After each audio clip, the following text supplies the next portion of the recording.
Bon, j'ai regardé 2 fois d'affilée l'épisode de cette semaine parce que, au bout d'un visionnage, je me suis dit non, ils ont pas fait ça quand même. Mais et là, mais pourquoi? Pourquoi? Et je pense même que la question qui m'est restée dans la tête pendant, allez, 60% de l'épisode, c'est pourquoi? Et salut à toi YouTube, ici Azray, je suis très heureux de te retrouver pour la review, l'analyse complète même je dirais, de l'épisode 19 de Solo Leveling, ce fabuleux épisode 7 de la saison 2, enfin, fabuleux, on va voir, attends, reste assis, accroche-toi bien parce que la vidéo elle risque d'être longue, j'ai des choses à dire. En tout cas, le titre de l'épisode, c'est The 10th S-Rank Hunter, traduit très simplement le 10e chasseur de rang S. C'est un épisode qui va couvrir les chapitres 76 à 81 de mon superbe tome 7. Hein, deuxième vidéo déjà où je vous le balance, le tome 7, ce superbe tome 7. Et donc pour une fois, c'est un épisode qui ne respecte pas totalement, je trouve, le manhwa. Et je vous pose cette question. Est-ce que l'animé est une adaptation du webtoon, manhwa webtoon, ou alors c'est une adaptation d'une nouvelle? Parce que je n'ai lu que le premier tome de Solo Leveling, et quand je parle du premier tome, c'est le tome du roman, du light novel. Et si jamais il devait y avoir des différences flagrantes avec le webtoon, j'en suis pas conscient. Il me semble, il y a longtemps, avoir entendu parler comme quoi l'animé était une adaptation, mais je sais plus de quoi. Au premier abord, il me semblait que c'était du webtoon, après c'était du novel, et je sais pas, je me suis perdu. Donc si jamais vous avez l'info, commentaire, dites-moi, parce que ça peut aiguiller mes prochaines reviews. Donc dans cette review, on va, comme d'habitude, aborder les points majeurs de l'histoire qui nous sont présentés, et puis un petit peu différemment, on va faire un récap des différences entre ce que l'anime nous a proposé et ce que le manhwa a proposé. Je vous expliquerai pourquoi le manhwa est bien meilleur, mais vraiment bien meilleur que l'anime sur les chapitres adaptés, ici 76 à 81. C'est donc un épisode de transition. Hein, on vient de finir un arc et on va poser les bases de l'arc suivant et même on va teaser l'arc d'après. On est à la moitié de la saison 1. Hein, épisode 7, il y en a 13. Et rappelez-vous, le 12-13, ça sera un seul épisode. Donc on est arrivé à la moitié. Et on a des débuts de réponses de certains mystères, hein, à certains mystères comme celui du coma de la maman de Jinwoo. En effet, vers la fin de l'épisode, on apprend que le père de Yu Jinho ressent les symptômes du sommeil éternel, sommeil dans lequel est aussi plongée la maman de Sung. Et c'est pour ça que Jinwoo fait le donjon démoniaque, par ailleurs. Son objectif principal est ici de fabriquer l'élixir de vie qui devrait en théorie réveiller sa mère. On apprend ainsi que le sommeil éternel se révèle à ceux qui sont intolérants au mana. Or, le mana a été découvert il y a 10 ans, lors de l'apparition des donjons et notamment de l'éveil des chasseurs. On sait donc que la mère de Jinho est tombée dans le coma il y a de cela 4 ans, moment où Song s'est éveillé au rang de chasseur à peu près. C'est donc Jinho, finalement, qui, à cause de son éveil, aurait causé le coma de sa mère.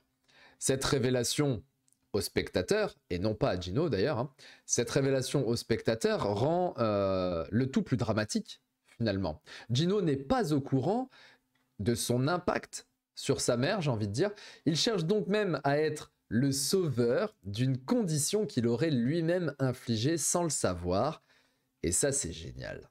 La deuxième avancée dans l'histoire que propose cet épisode est bien évidemment l'officialisation de Jinho en tant que mage de rang S. Il n'y a pas énormément de choses à décrypter sur ce passage-là, si ce n'est que c'est le continuum logique de l'histoire. Et je vais plutôt parler de ce passage quand on va aborder les différences entre manhwa et animé, parce que, à mon sens, dans l'épisode, c'est sur toute cette première partie-là, hein, la fameuse officialisation de Jinho rang S, on a eu des choses qui sont pas mal différentes par rapport à ce que le manhwa nous a offert, et donc on en reparlera plutôt tout à l'heure. La troisième chose de l'or que l'on a, c'est la quête finale du donjon. Vaincre Baran, le monarque des démons. Et si vous êtes attentif aux épisodes, Vous vous souvenez évidemment que le titre de notre héros, hein, son titre en tant que joueur est Monarque des Ombres. Alors évidemment, hein, les lecteurs du webtoon jubilent quand je dis ça. En entendant ça, on se dit « Oh !» Mais pour les anime only, bah écoutez, on va simplement dire qu'une bataille entre rois des démons et rois des ombres, ça va envoyer comme jamais.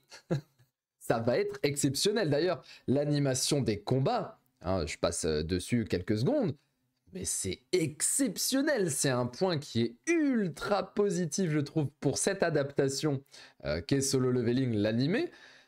Nul doute que lorsque Jinho rencontrera Baran, l'épisode fera date.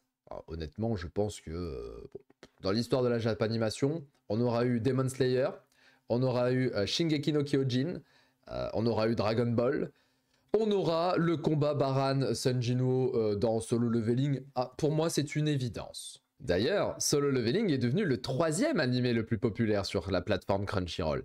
C'est un tweet de gak.fr qui nous dit que SL a dépassé Jujutsu Kaisen en termes de popularité et entre dans le top 3 derrière Demon Slayer et l'inévitable One Piece. Honnêtement, qui en doutait? Qui en doutait? On sait pertinemment que vu la qualité du média de base, hein, qu'est Solo Leveling, l'animé, s'il était réussi, aurait forcément cartonné. Et pour moi, l'animé, pour l'instant, est une franche réussite. Hein. Je pinaille, vous savez très bien, si vous êtes là sur les reviews régulièrement, vous savez que je pinaille sur les détails. Mais quand même, c'est un animé qui est une franche réussite. On parle quand même du manhwa popcorn le plus connu de l'histoire. Hein, pour moi, si on devait catégoriser, on a Lecteur Omniscient qui, je l'espère, va être ultra connu bientôt parce que ça doit être connu. Lecteur Omniscient, c'est la plus belle histoire que j'ai pu lire. Voilà, c'est devant les mangas que j'ai pu lire, à part peut-être, allez, 2 ou 3 seinen, mais globalement, ça détruit tous les shonen. Sinon, on a Tower of God, qui est le patron des manhwa, hein, l'un des plus anciens webtoons, on va dire ça comme ça. Et pour ce qui est webtoon action popcorn, bah c'est Solo Leveling le padré, et vous le savez très bien, c'est un genre à lui tout seul. Depuis sa renommée, on a vu naître des dizaines de webtoons du même type. Un type qui level up dans les donjons, qui devient rang S ou SS ou SSS ou machin, mais finalement, c'est Solo Leveling le patron, j'allais dire le padré, exact. C'est pareil. Donc c'est Solo Leveling, le daron du game. De ce game-là, on a tendance à dire oui, mais ils se ressemblent tous. Mais à cause de qui? À cause de lui. Donc je vais même vous dire un truc. À la fin de la saison, à la fin de cette saison-là, il sera top 1 sur Crunchyroll. Voilà, je prends les paris. Instant oracle, les amis. J'annonce Solo Leveling devant One Piece en termes de popularité sur Crunchyroll. Parce que ce qui nous attend là, dans les 6 épisodes qui viennent, vous n'êtes pas prêts? Vous n'êtes pas prêts. Ça va être mais du miel, ça va être un bonbon. Bataille contre Baran. Épisode suivant, si tout va bien, normalement. La bataille contre Baran, les amis. Ou l'épisode d'après, peut-être, je sais pas. Mais l'arc d'après, les gars, il est teasé depuis saison 1. L'île de Jeju. L'arc de l'île de Jeju, c'est globalement top 3 des arcs de Solo Leveling. Il est considéré comme l'un des 3 arcs les plus aimés et les plus intéressants et les plus intrigants de Solo Leveling, les gars. Et voilà, je suis confiant. Je suis confiant.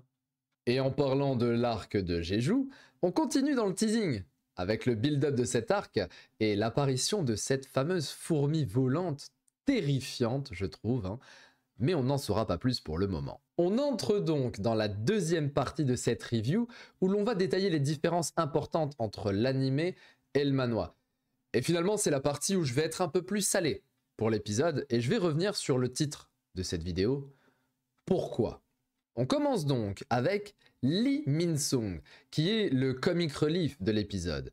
Et si vous vous demandez de quel scandale il parle dans cet épisode, eh bien, la faute incombe à A1, qui a oublié de mettre la discussion entre Jinho et sa cousine, que j'avais constaté il y a de cela 2 vidéos, souvenez-vous. Ce qui est un petit peu dommage parce qu'il manque une petite partie de l'un des premiers chapitres, qui est le chapitre 67, où l'on voit notamment Yo Jinho, qui est en discussion avec sa cousine Yo Soo-young. Cette discussion n'est pas extrêmement importante, mais ça nous amènera à un petit comic relief par la suite. À ce moment-là, la cousine parle du scandale de Min-sung qu'il voit à la télé. Et c'est plus sombre que le simple c'est un chaud lapin balancé par une camarade de classe de Jinha. On parle ici d'un porc qui a flirté avec des mannequins bien plus jeunes que lui. Son évaluation au rang A qu'on nous montre ici dans l'épisode et son accession à la guilde des faucheurs. D'ailleurs, la guilde des faucheurs, on nous a présenté le fameux chasseur de rang S. Je vous en avais parlé il y a quelques vidéos, je ne sais plus, on avait présenté les 5 guildes. Ça y est, Lim Taegu, le chasseur de rang S, chef de la guilde des faucheurs, on vient de le voir ici. Donc l'accession plutôt de Lee Min-sung à la guilde des faucheurs pendant 2 ans. Ça permet en fait de faire oublier ce fameux scandale hein, de chaud lapin, de ce que vous voulez. Et ça rappelle aussi que le monde de Solo Leveling n'est pas tout rose. On voit un monde super sympa avec un Jinwoo qui défonce tout, etc. Mais il faut pas oublier que c'est un monde où les chasseurs de haut rang défient les lois. Ils sont carrément au-dessus des lois. Et de fait, cet oubli dans l'animé cause un trou dans la narration. Si on vous dit pas qui est Lee Min-sung, et quel est son scandale, bah, normalement les Animonly se sont dit mais de quel scandale on parle en fait? Peut-être qu'on s'en fout, mais est-ce que ça avait un intérêt? Est-ce que ça avait un réel impact? Et malheureusement, bah, c'est pas le seul manque qu'il y aura au niveau de la narration, et ça n'est que le premier. Nous avons aussi Woo Jin-chul, qui est représenté ici dans l'animé. Eh bien, il est bien plus terrifiant dans le manhwa. J'ai pas compris. Pourquoi? J'ai pas compris. C'est une case qui est inratable. On doit pas rater cette case-là. Ça fait partie des cases qui sont iconiques dans le webtoon. Ça exprime même, encore une fois, le fossé qu'il peut y avoir entre 2 personnes de même rang. On apprend que Lee Min-sung va être évalué rang A.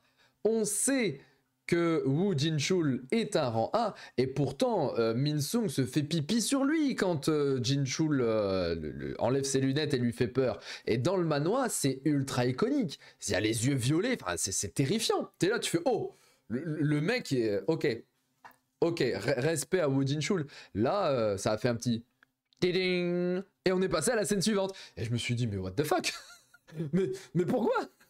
Pourquoi ils m'ont pas mis cette scène qui est iconique? Ils auraient dû mettre un truc beaucoup plus badass. Je comprends pas. Alors fort heureusement, c'est le seul moment de terreur qui est raté par Ewan. À la fin de l'épisode, on a Jinwoo qui nous sort un petit moment de terreur face aux démons de haut rang, où il dit est-ce que les démons ont peur? Et là, masterclass. Là, c'était magnifique et je suis très très très heureux de ce plan-là au niveau de sa forme terrifiante. Au moins, il se rate pas tout le temps. Un point positif cette fois, l'aura de Jinwoo qui transpire de la porte, c'est un excellent ajout de l'animé. J'avais déjà dit que les auras étaient super bien représentées par A1, et cette fois, j'ai stressé comme Baekhyun-ho en voyant l'aura qui suintait de la porte.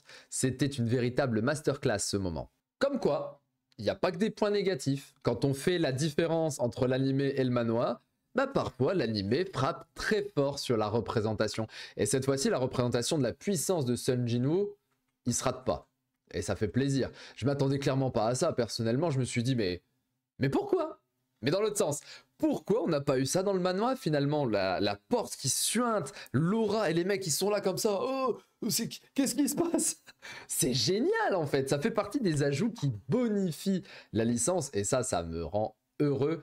Malheureusement, on va repartir sur les choses qui me rendent moins heureux. Et ce qui me rend moins heureux, c'est quand on rate des moments comme celui où Dong-soo apprend que Jinwoo est rang S et qu'il est bel et bien vivant. Alors on a le droit aux mineurs, à Lee Ju-hee, qu'on n'avait pas vu depuis perpète, à Monsieur Song, celui à qui il manque un bras, là, qui fait du kendo. Mais on n'a pas le droit à l'antagoniste. Ah non. Alors là, Wong Dong-soo, depuis qu'il s'est fait tabasser par le padre, on le voit même plus. On s'en fout complet chez A1 apparemment. Eh ben c'est dommage parce que Dong-soo c'est un fil rouge. C'est un fil rouge, c'est un adversaire pour Sung Jinwoo. Mais là non. C'est plus personne. Normalement le gars il est là, il regarde la télé comme les autres et puis il fait mais what the fuck? Sung Jinwoo rang S et il est encore en vie. Mais ils se sont bien foutus de ma gueule en fait. Baekhyun-ho et tout ça là. Parce que rappelez-vous, Baek, il avait bloqué le portail rouge à Dong-soo. Ils étaient prêts à se fight à ce moment-là. Ça, on l'a vu, c'était bien. Mais il fallait me le mettre ce moment-là. C'est ça qui crée du lien, qui crée de l'histoire. Mais non.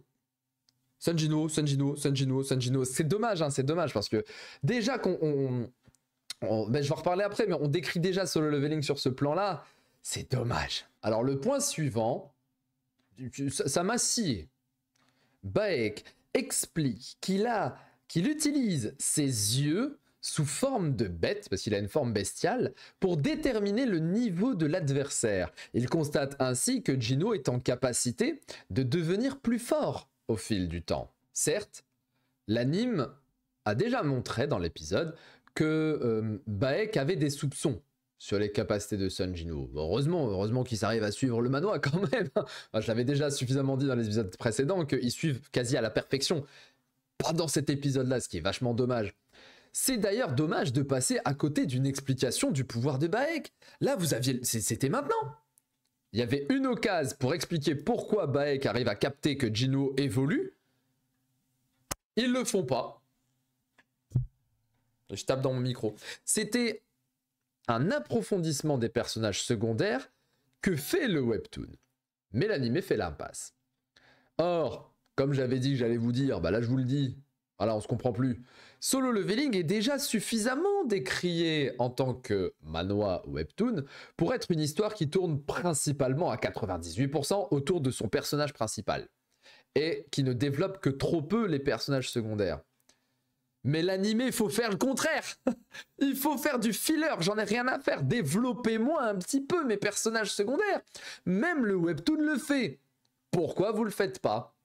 Baek qui dit quand je passe en forme animale, donc rien qu'avec ses yeux, j'arrive à détecter avec précision les capacités de mon adversaire ou de n'importe quelle autre personne. Pourquoi tu le dis pas? Pourquoi tu le dis pas? Je me mets à crier. C'est pas normal. Là, le mec, il est là, il fait oui, Geno, il vient d'avoir un double éveil. Comment il fait pour évoluer? Mais dis-moi comment tu le sais. Comment t'es au courant que le type était moins fort avant et après? Est-ce que c'est simplement... Parce que certains vont dire, bah il lit les auras, Geno arrive à lire les auras. Effectivement, mais pas avec précision. Pas avec précision. Là, Baek, à chaque fois, par contre, il le montre. À chaque fois que Baek a posé son regard sur Geno, il a ses pupilles qui changent en forme bestiale. Donc ça veut dire qu'il utilise sa capacité. Mais l'anime ne nous le dit pas. Démerdez-vous avec ça, et c'est dommage de fou. L'anime, il comprend pas ça. Il passe à côté d'une info. Le pouvoir de Baek Yonho, sa capacité à se transformer en tigre, et tigre blanc, et son pouvoir de se transformer. Rien qu'avec ses yeux, il est capable de gérer les gens. Dis-le, ça te prend 3 secondes. Une ligne de dialogue. Pourquoi tu ne le fais pas? Ça y est, je commence à me vénère. On va se calmer parce qu'il y a encore d'autres choses à dire. On enchaîne. Un autre moment, tiens, qui aurait pu avoir de l'intérêt pour la structure de l'histoire. Intérêt moindre, mais quand même. C'est le moment où Geno fait estimer l'orbe d'avarice au gars de l'armurerie, là, le Hunter Auction. Et il connaît donc ses capacités magiques. Et le type pense même que Choi Jong-in paierait comme un taré pour avoir un artefact qui double ses capacités de feu. Je vais vous laisser faire pause là quelques secondes, on va réfléchir ensemble. Allez, on fait un petit exercice ensemble là. Qu'est-ce que ça sous-entend? Le fait que Geno arrive, donne l'orbe au type qui va vérifier un petit peu les prix, etc. Et Geno arrive, enfin pas Geno, mais le gars là, il arrive à se dire, tiens, l'orbe, elle double les capacités magiques. Ça veut dire que potentiellement, Choi Jong-in, s'il est au courant de ce truc-là, il va péter un boulon. Dites-moi là, on fait pause là 2 secondes, faites pause sur le lecteur et puis réfléchissez, qu'est-ce que ça peut apporter comme histoire? Quel est l'intérêt d'un tel passage? Allez-y. Donc voilà, là, vous avez fait pause, j'espère, j'ai pas l'air con, hein. Ça sous-entend tout simplement que l'orbe maintenant va être connu par les chasseurs et que si Choi en entend parler, ça va créer une interaction avec Geno. Il va essayer de choper l'orbe. Il va venir, il va dire, frérot, t'as un orbe, l'orbe, il double les capacités magiques, certes, bon, t'es mage, c'est pas faux, mais moi je tire des rayons laser, donne, donne, je vais tirer le double, 2 fois plus puissant. Et d'ailleurs, on le voit avec Kro, Kiba en japonais. D'ailleurs, c'est C'est Tusk dans la trad anglaise du webtoon. Donc c'est Crow. Le Kargalgan. Quand il se double et qu'il prend l'orbe d'Avarice d'ailleurs qui grandit, qui rétrécit en même temps que le gars, en même temps que l'ombre, et qui envoie un giga laser qui détruit la moitié du donjon, tu te dis mais Choi il va vouloir en parler ça. Il va y avoir une interaction entre un protagoniste et un personnage secondaire. Sauf que dans l'animé, on s'en fout. On n'en parle pas. C'est dommage. Encore une fois, c'est un potentiel de fou pour avancer dans l'histoire, la construction entre les personnages, ce qui manque à Solo Leveling. Hein. Mais, eh ben non. On poursuit la série avec le fameux passage entre Yo Jin-ho et son papa. Dans le manoir, le père de Jin-ho découvre que Sung Jin-ho est devenu un chasseur de rang S. Et il valide son fils au titre de maître de la guilde Yujin.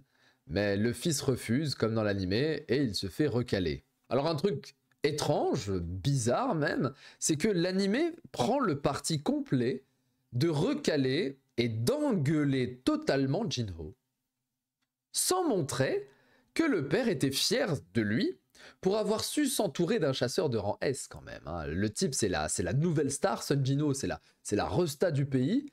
Et Jin-ho a eu le nez de travailler avec lui pendant plusieurs donjons. Il a dit, écoute papa, certes, je n'irai pas dans la guilde parce que Sung veut faire sa propre guilde et il me propose de bosser avec lui. C'est mon pote, on va y aller, je vais le faire. Et le père, lui, normalement, se dit attends, tu as réussi à t'entourer d'un type légendaire. Franchement, ça vaut le coup. Je te fais confiance. Je vais t'offrir la guilde Yujin. Hein, il a viré le grand frère pour donner la guilde à Yujin-ho. Et tu sais t'entourer de personnages forts, donc j'ai confiance en toi. Suite à cela, Jin-ho refuse, et là, le daron l'engueule. Mais pourquoi on n'a pas ça? Pourquoi il n'y a pas ce côté où le père est gentil? Non, c'est juste papa méchant, papa qui cartonne. C'est étrange quand même. Non? Et on termine avec ce passage où Jin-ho va chez Sung. D'un côté, on nous montre un Jin-ho confiant dans la version animée, alors qu'il est en larmes et en PLS total dans la version manhwa. Dans l'animé, on comprend que Yujin-ho dort chez Sung Jin-ho. Mais dans le manhwa, c'est totalement différent. Jin-ho se fait carrément virer par Jin-woo de chez lui et il dort dans un motel. Bon, j'espère que si vous êtes arrivé jusque-là de la vidéo, c'est que tout va bien. Vous avez capté les Jin-ho, Jin-woo, c'est compliqué parce que c'est quasiment le même nom. Mais pourquoi, une fois de plus, on n'a pas montré comme ça? Là, j'ai pas compris. Là, encore une fois, je me suis dit, mais attends, il y a un moment de comédie où on voit Jin-ho qui toque à la porte après que Sung se dise avec sa sœur, ça on le voit.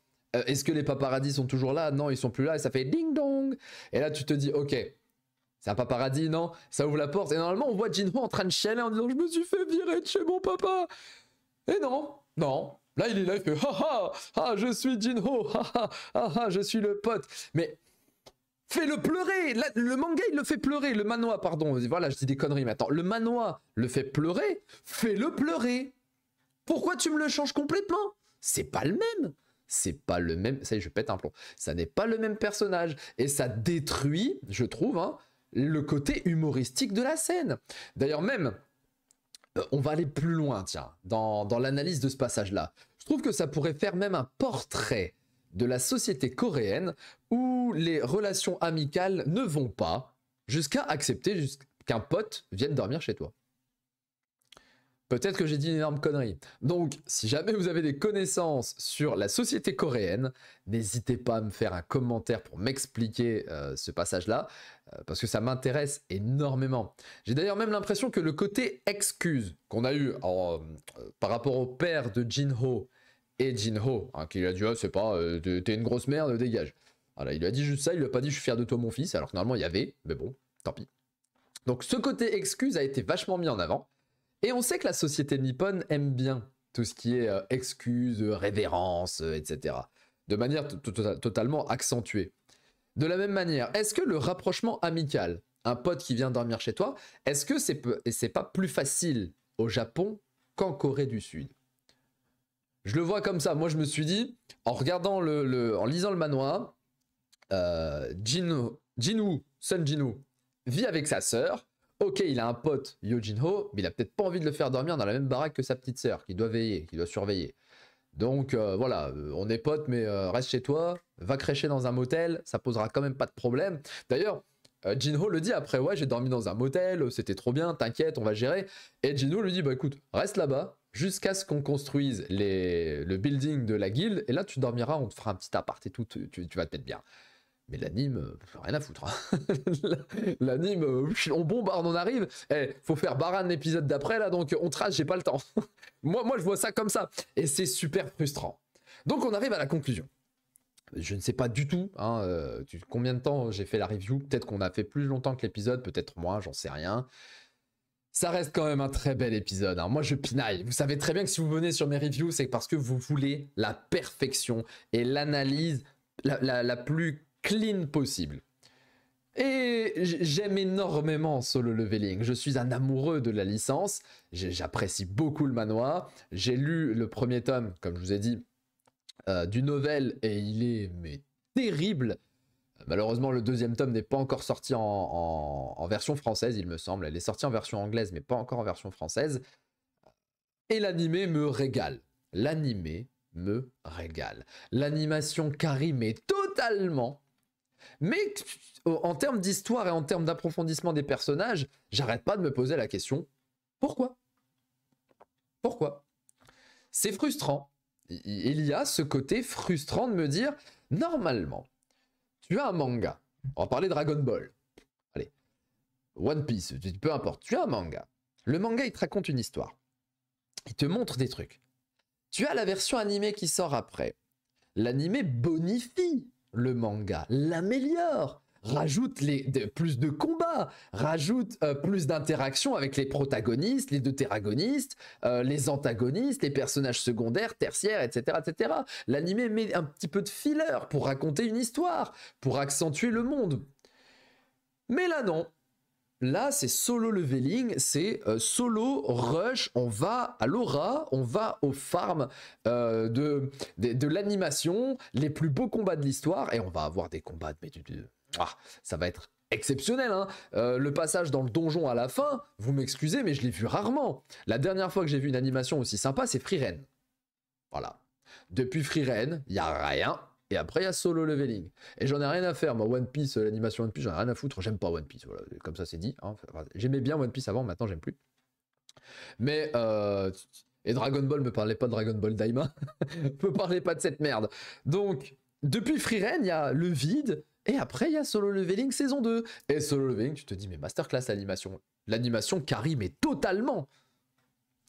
Mais il y a quand même ce point négatif sur l'histoire. Moi, j'ai envie qu'il y ait plus d'interaction entre les personnages. J'ai envie que ce qu'on nous montre dans le manhwa soit bonifié dans l'animé et pas cut. Il y a beaucoup trop de cuts. Là, cet épisode-là, il y a eu trop de cuts. Ça m'a frustré. Ça m'a frustré. Mais j'ai quand même fini l'épisode en me disant, oh les enfoirés. Mais dans le bon sens, le cliffhanger à la fin où Jinwoo te sort sa tête terrifiante en faisant le combat face au démon de haut rang, où il dézingue deux, il esquive comme ça, Matrix, Neo. C'était trop bien, c'était beaucoup trop bien. Là j'étais ok, merci A1. Donc merci A1 quand même, hein, la note, on finit sur la note, 8 sur 10 pour l'épisode. Merci A1, mais rajoutez s'il vous plaît des trucs. Remettez à minima ce qu'il y a dans le manhwa. À minima. On veut l'histoire. Parce que l'histoire, c'est une super belle histoire, je trouve, l'histoire de Solo Leveling. Même si certains à la fin trouvent que ça part en cacahuète. Mais ce qui va arriver par la suite, ça va être un banger. Et les gens vont dire, oh bah il y avait une histoire dans Solo Leveling. Bah oui. Et elle est vraiment cool. D'ailleurs, on va la détailler, on va l'analyser. Hein. Tu connais. Ça va être génial.